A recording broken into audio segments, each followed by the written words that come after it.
Hey guys, what's up? It's me, Pagey here once again with another Flash review, and this was the Flash of Two Worlds, aka Season 2, Episode 2, and there will be spoilers in this review, so if you've not seen the episode, go check it out, and then come back and discuss it in the comments. So if you want to enjoy the video, make sure to leave a like, leave any comments, and subscribe if you are new.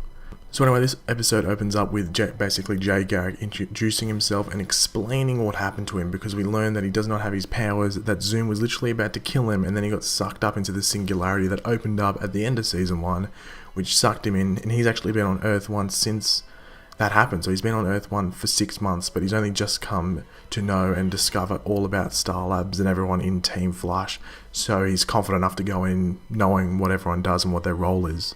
We then see Zoom bring Sandemon to Earth 1 with basically the same mission he gave to Atom Smasher in Episode 1, try and kill the Flash as best as you can and I'll take you back to Earth 2.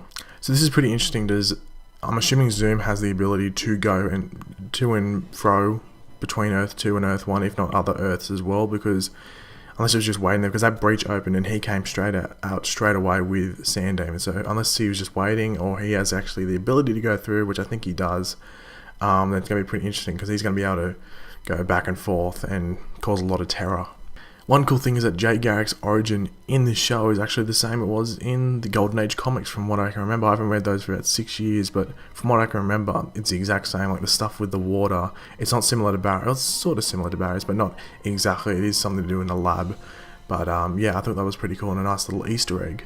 The group does have like suspicions over Jay and whether he is good or if he's evil. It's mainly Barry. Barry seems to have some trust issues, not only with Jay, with other people as well. But I found that a bit ignorant of him and a bit annoying, but at the same time I can understand it. But he took a bit longer to get over it than I thought he would, but thank God he finally got over it throughout this episode. We then get to meet Patty Spivot, and she's a bit hassling Joe West around, just constantly wanting to join this metahuman task force that we got introduced to in Episode 1. And following this, we actually get Sandemon versing Barry Allen for the first time, and Sandemon actually does defeat, or sort of defeats Barry, sort of runs away. It was just like a sort of diversion, like an introduction sort of thing. But yeah, so Barry after this knows that he knows that he can't defeat Sandemon, or at least doesn't know how to. Now, throughout this episode, Cisco is actually having more vibe powers, I guess you could say, and he does actually reveal to us, is it Professor Stein or Dr. Stein? I'm just going to call him Stein. He reveals to Stein throughout this episode what he's going through, and he actually uses his powers to help Barry and Jay find out where Patty Spivot is after she actually gets kidnapped in this episode. So his powers are useful, but he thinks that he doesn't want to see what he's seeing. He thinks what he's seeing is evil, and he thinks that it might actually turn him evil eventually if he keeps seeing them. So he doesn't really want everyone to know about it. He just wants to probably work with Stein throughout the rest of the season, or at least the half of this season, and try and control his powers. As I said, Sandemon does kidnap Patty Spivot, and Jay actually teaches Barry some new abilities to help him defeat Sandemon after Barry sort of gets over and actually starts to trust Jay. One cool thing in this episode was actually Jay getting his helmet back, which I thought was like a cool scene. It was like, boom, slow motion, head up, boom, you're Jay Garrick. That was awesome. And he's got his suit as well, because he actually got sucked into the singularity with his suit, which, so even though he can't run, it was still cool to see him in his suit and all that Flash attire. Now, Jay and Barry actually save Patty, but in the process, they do kill Sandemon, which I'll discuss at the end of this episode, because I have a bit of a niggle with that, but we'll talk about it in a second. We then find out that Patty was actually trying to join this metahuman task force due to what happened to her father. Now, what happened to her father was that the Martin brothers, if you know who they were, they're like the weather wizards. Like, we had the first weather wizard who actually died in the pilot, and then we had the second one who was sort of like trying to avenge his brother. They actually, or Mark Martin, sorry, killed her father by like literally just shooting him in the face. Boom, you're dead, your face has exploded. So that's her motivation to join the task force, because she was annoyed that they were criminals, but they were given these superhuman abilities.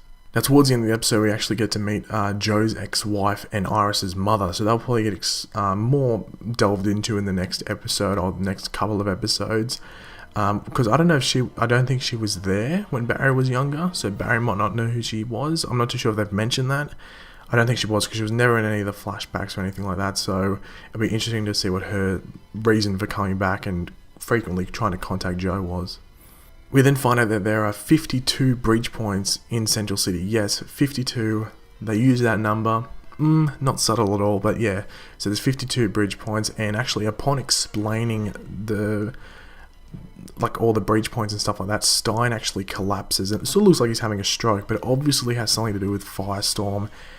And I think they're going to obviously they're going to have to explain that in the next couple of episodes, and we'll probably get introduced to I think they're using Jay Jackson. I think even a couple of videos ago I said Jason Rush, but it looks like they're using Jay Jackson as the Firestorm for this sort of after Ronnie. And at the last scene of this episode, we get a look at Earth 2, and it looks really Golden Age.